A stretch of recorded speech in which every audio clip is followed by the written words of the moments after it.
एक बार की बात है, सतगुरु नानक पातशाह खेतों में से गुजर रहे थे।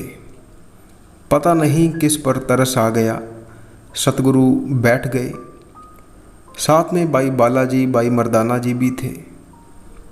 एक बालक ने दूर से देखा कोई संत आए हैं और वह उठकर आ गया सतगुरु से मिलने। उसके पास घास की बनी हुई चटाई जैसी थी। वो लाया और कहने लगा, धरती पर मत बैठिए, इस पर बैठ जाइए। सतगुरु मुस्कुराए, उठे और उस पर बैठ गए। तो बालक के खेतों में चने लगे हुए थे। वह जाकर हरे हरे तोड़कर लाया, कहने लगा, ये खा लीजिए। तो सतगुरु ने वह चने भाई बालाजी, भाई मर्दाना जी को दे दिए।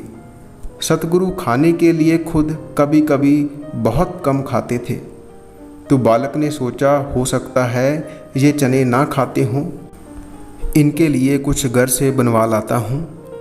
वो जब उठने लगा तो सतगुरु ने हाथ पकड़कर बैठा दिया। कहने लगे, बैठ जा, ये जो तेरा भाव है खिलाने का, यही मेरे लिए पकवान है। तेरी सेवा से हम तृप्त हैं, आओ बैठो सुल्तान।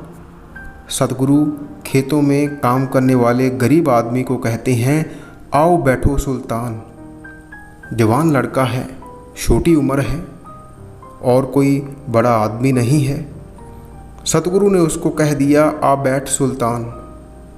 कुछ देर बाद सतगुरु वहाँ से चले गए और उनके मुख से वह निकले हुए शब्द तो पूरे होने ही थे। और जब सुबह हुई, सुबह उसी प्रदेश के राजा की मृत्यु हो गई, उसका कोई वारिस नहीं था।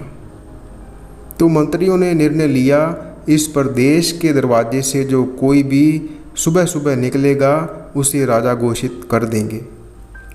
अब लड़के को सुबह उठने की आदत थी और उठकर नाम जाप करने की। साध संगत जी, कोई ऐसे ही नहीं बन जाता राजा। जो अमृत वेले उठते हैं उनकी किस्मत में लिखे जाते हैं राजभोग। अगर ये दोपहर में सोकर उठने वाला होता तो पहले कैसे प्रवेश कर जाता। अब ये रात में उठकर अमृत वेला संभाल कर आया तो सबसे पहला आदमी यही था। अब इसे राजा बना दिया। जब ये राजगद्दी पर बैठा है और याद कर रहा है सतगुरु के वचन को कि सतगुरु ने कहा था कि आ बैठ सुल्तान। तो साध संगत जी, सतगुरु बार बार हम जैसे मूर्खों को कह रहे हैं, जो चाहिए ले लो। और ये बात वो कह रहे हैं जो सब कुछ देने की समर्था रखते हैं। कहते हैं, तू अमृत वेले उठकर नाम जप, जो तू मांगेगा मैं तुझे दूंगा। ये बात सतगुरु कह रहे हैं। जिसको सुल्तान कह गए वह सुल्तान बन गया। मुर्दे की तरफ इशारा किया, यमदूत छोड़कर देवता आ गए। इसलिए सतगुरु कहते हैं, तुझे जो चाहिए मांग ले, लेकिन अमृत वेला संभाल ले। तो साध संगत जी, हमारे जैसा मूर्ख कौन होगा जो ये सब जानते हुए भी अमृत वेला सोकर निकाल देते हैं। जिन्हें नहीं पता अमृत वेला क्या है, अमृत वेले की कीमत क्या है, उनका तो कुछ नहीं गया। पर जिन्हें पता है अमृत वेले की कीमत क्या है और फिर भी सो जाए, तो हमसे बड़ा मूर्ख तो कोई नहीं।